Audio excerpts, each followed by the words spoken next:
I don't know if you know this, but I've shot over 500 weddings. And to be able to do that, it means I've had so many wedding inquiries and I've had to get back to so many emails, and I've done a terrible job on a lot of them, and I've done a great job on a whole bunch as well.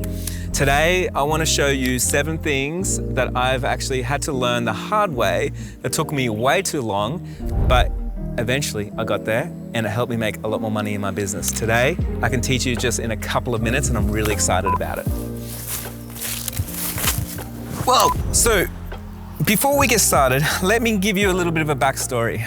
I used to be the typical creative that I wouldn't get back to my emails unless I was inspired or motivated or something else.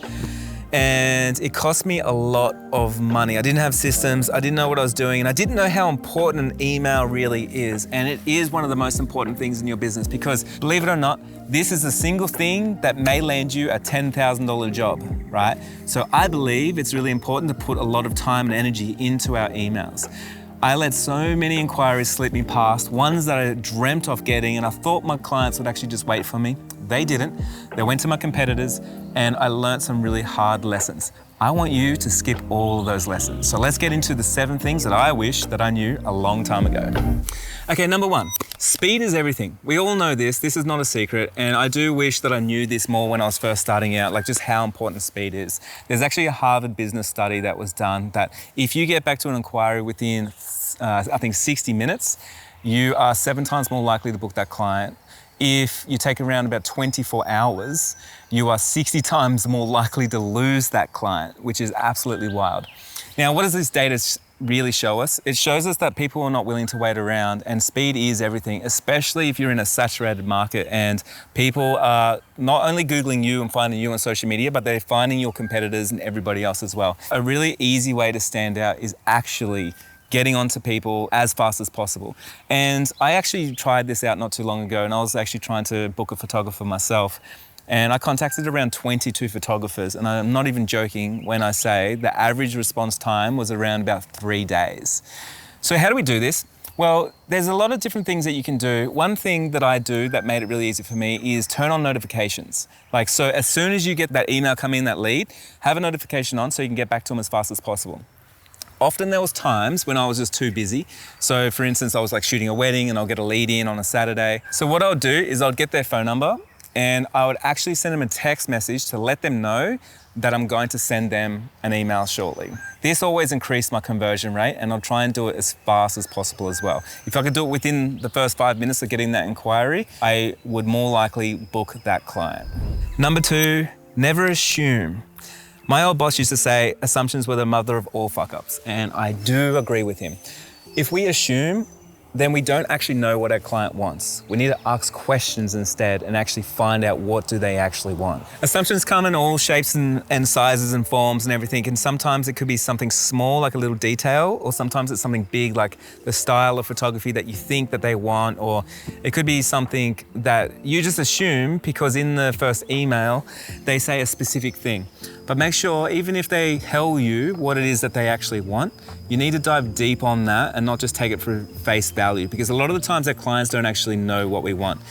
I always say it's really good to become an investigator when you're writing back to email. So investigate as much as you can, all the little details. It's going to be like all these little bits of a puzzle coming together, and it's going to form a picture for you so you can fully understand what it is your clients want. And when you have that information, it's so much easier to book them. Number 3, match their energy. Now, this is just a communication hack. You should always match the people that you're speaking with, even if you're writing an email and it goes through text. What I mean by this is if someone writes to you and they're really excited and they're energized and they're like, Jai, I just can't wait to book you. I've been following you on Instagram for 60 months and everything else. And if I get back to them and say here's my price guide, thanks for following, it's just not matching their energy. So what I want you to do is just listen to the tone of voice that's in this email, and I really want you to hone in and see how you can match it the best way possible, even using some of the same words that they use. A lot of us, we use an anchor word. I use the word excited. If you know and you've been following any of my content, you probably hear me all the time. I'm always excited about something, right? And so I tend to use that, especially if a client says it to me, because I want to match that excitement. I know it's a very exciting thing to book me, so I don't want to talk about like terms and conditions and, you know, like boring things on that first email. I want to match their excitement, let them know I'm available, and get excited with them. It's going to be received so much better. Number 4, this is a sales technique that you probably aren't aware of, and it's called assumptive selling. Assumptive selling essentially is you assume you've already got the sale, and so you meet the client with that energy. Instead of saying words where it's more open-ended of like, hopefully we get to work together, we need to do the opposite. When we work together, I cannot wait to see the vision come to life. So assumptive selling, we can do that. When someone sends me an email, I assume they're already sold on my products and services. I'm not trying to sell to them at that moment. So some examples of that is, on your wedding day, we will, or when this happens, we can. And so all the language that I'm using all implies that they already booked me and we're working together. Okay, number 5, be the investigator. This is similar to one of the other points where I talk about you need to really investigate in and find out what people actually want from you. But being the investigator, the way that I look at this is in every email, there's always a telltale of what it is that they want, their desires, their objections, their fears, like all these really important details. Obviously the date, the location, and sometimes people write really short emails. So they might be like, hey Jai, price this please. And even something like this can actually show me what's not there, which is, if I'm reading between the lines, maybe they are busy, just like I am. I write short emails to people, so maybe they're writing a short email because they're also busy. Sometimes they're really long emails and they tell you everything and you don't have to do any kind of guesswork. It's just really important. What I like to do is I like to highlight the main things in someone's email, spend a bit of time doing this, and really think about what is it that they actually want. If there is any fears, like sometimes people will write to me like, Jai, I'm just really worried you're not available. Are you available? Hopefully we can work together on this date. And so the fear there is fear of missing out. Maybe I'm not available.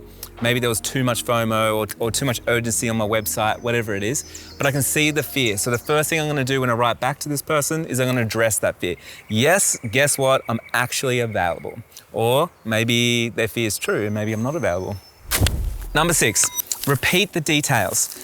It's really, really important when you're talking to your clients that you actually repeat key details back to them, whether you're talking to them in person or of course on that email. So if someone says to me, I'm really worried about the weather that day, Jai, it might rain or something like this, then I'm going to repeat that key detail back to them. Hey, if it rains on that day, I do have a plan B. This is not just for the first inquiry either, and I'm just mindful, I'm looking around for snakes at the moment. It's for any email that you send. So if someone's writing you an email, just so we're an active listener, it's really important to keep repeating those key details and even asking some follow-up questions on those details so they know that you understand them. Number 7, you don't want to let someone just stand there in the field and not know what they're doing. And this is what we do when we don't have a call to action on the end of our emails. We always need a strong call to action of what is the next step. So I would finish one of my emails and say, hey, from here, the next step is let's jump on a Zoom call and have a meeting. From here, the next step is pay the deposit. From here, the next step is have a look at the price guide. From here, the next step is, and I always finish all of my emails with a clear call to action. Now, if you want to see the way that I actually respond to my emails, there's a link down below. I've actually put together a guide where I've got some example emails and I use all these things I just talked about in practice and you can actually see it all work. So go click that link. But otherwise, I hope these 7 things really helped you. They took me way too long to learn and cost me so much money not knowing them. But now that I know them, I can never not know them. And it continues to pay me for years to come. So good luck with it. Let us know how you go.